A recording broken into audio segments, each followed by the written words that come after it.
آج کے مضمون میں ہم بات کریں گے گھریلو ماحول میں میاں بیوی کے رشتے کے اعتبار سے کہ گھریلو جو نظام ہوتا ہے اخراجات کے اعتبار سے اس میں جو رویے ہیں عموماً مرد یہ کرتے ہیں، شوہر یہ کرتے ہیں کہ سارا پیسہ مال اپنے ہاتھ میں رکھتے ہیں، اپنی بیگمات کو، بیوی کو، اہلیہ کو بالکل الگ تھلگ رکھتے ہیں، یہاں تک کہ خرچہ بھی نہیں دیتے، یعنی جو خرچی ہوتی ہے جب خرچ وہ بھی نہیں دیتے۔ بہت بہترین، بہت پیاری بات ہے جو ہم نے بزرگوں سے سیکھی، اپنے بڑوں سے سیکھی۔ وہ اپنی بیگمات کو وزیر خزانہ اور وزیر داخلہ بنا کے رکھتے تھے، جو بھی مشاہرہ آیا یا تجارت کے معاملات سے آئے وہ ان کے حوالے کر دیا۔ اللہ تعالیٰ نے کسی کو زیادہ وسعت دی ہے تو اپنا بینک بیلنس ہے تو ایک ماہانہ ترتیب اپنی جگہ بنی رہے، اور ان کے جو اپنے ذاتی خرچ کے اعتبار سے وہ الگ تھلگ رہے۔ اس سے زندگی پرسکون ہوتی ہے۔ دیکھیں آج کے دور میں ایک بہت بڑی خرابی اور پریشانی جو دیکھنے میں آ رہی ہے وہ یہ آ رہی ہے کہ عموماً لوگ کیا کر رہے ہیں، فضول گیدرنگیں پالی ہوئی ہیں، ہوٹلوں میں بیٹھے ہوئے ہیں، فٹ پاتھوں پہ بیٹھے ہوئے ہیں، آدھی رات تک وہاں وقت گزار دیا، اور وہاں سے نمٹے گھر آئے تو موبائل میں لگے ہوئے۔ اب وہ بیویوں کو توجہ نہیں دے رہے، بچوں کو توجہ نہیں دے رہے، بچیوں کو توجہ نہیں دے رہے، تعلیمی معاملات ہیں، اور جب بچے چھوٹے ہیں تو اس وقت ان کو توجہ چاہیے، وہ نہیں دے رہے۔ جب آپ شوہر ہوتے ہوئے، مرد ہوتے ہوئے اپنی بیوی کو توجہ نہیں دے رہے تو وہ احساس یا تو محرومی کمتری کا شکار ہوتے ہیں، یا آج کے ماحول میں اسکرین کی دنیا ہے، موبائل کی دنیا ہے، تو ان کے دوسرے کو ہمدرد پیدا ہو جاتے ہیں، ان کو مس گائیڈ کرنے والے پیدا ہو جاتے ہیں، اور اس طرح سے بے شمار گھر برباد ہو رہے ہیں۔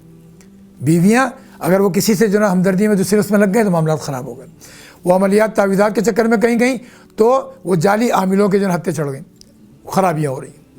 10 طرح کے مسائل ہیں ہمارے سامنے۔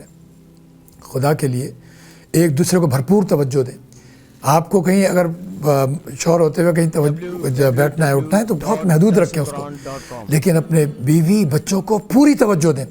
یہ آپ کے ذمے فرض ہے، یہ آپ کے حقوق میں داخل ہے۔ سب سے پہلے والدین کے بعد بیوی اور بچے، اور خاندان میں بھی بھائی ہیں، بہنیں ہیں، وہ بعد میں آتے ہیں، پڑوسی بعد میں آتے ہیں۔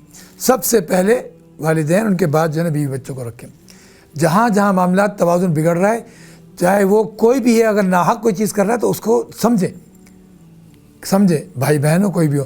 آج لوگ کیا کر رہے ہیں، جن کے پاس پیسہ، آپ یا تو مسئلہ یہ ہوتا ہے کہ روزگار نہیں ہے، پریشان ہے، اس کے لیے ادھر ادھر بھاگے پھر رہے ہیں۔ روزگار موجود ہے تو اب وہ اس کو دے دیا، اس کو دے دیا، اس کو لے لیا، اس کو کر لیا۔ نہیں، سب سے پہلے اپنا دیکھیں۔ اگر اپنا ذاتی گھر نہیں ہے تو گھر بک کرائیں، اور ذاتی گھر، بیوی بچے ان کے لیے، دوسروں کی طرف توجہ مت دیں، اس کو اتنا دے دیا، فلاں کو اتنا دے دیا، فلاں بہن، فلاں بھائی، فلاں طریقے سے موقع پر، خاص موقعوں پر ایک دائرے میں اپنے سارے اخراجات کا جو بجٹ ہے وہ بھرپور طریقے سے تیار کر لیں۔ لوگوں کا حال یہ ہوا کہ کوئی باہر کمانے گئے، کوئی یہاں کما رہے تھے، سب کچھ کر لیا، پتہ چلا فلاں بھائی کا گھر بھی ہو گیا، بہن کا گھر بھی ہو گیا، ابا جی نے فلاں گھر اپنے نام کرا لیا، فلاں نے اپنے ابا کا نام کوٹھی بن گئی، اور اپنے بیوی بچے آج تک رول رہے ہیں۔ تعلیم پوری نہیں ہو سکی، بچے بڑے جوانی میں آ گئے، وہیں کھڑے رہ گئے۔ اب وہ عمر ڈھل گئی، ڈھلنے کے بعد کھڑے کے کھڑے، پھکڑ کے پھکڑ رہ گئے۔ اب بیوی بھی دیکھ رہی ہے، بچے بھی دیکھ رہے ہیں، وہ رہ گئے۔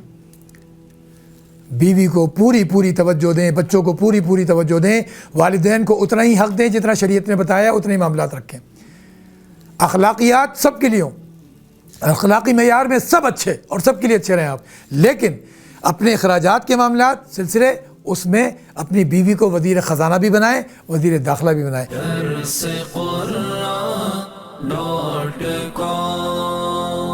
www.darsequran.com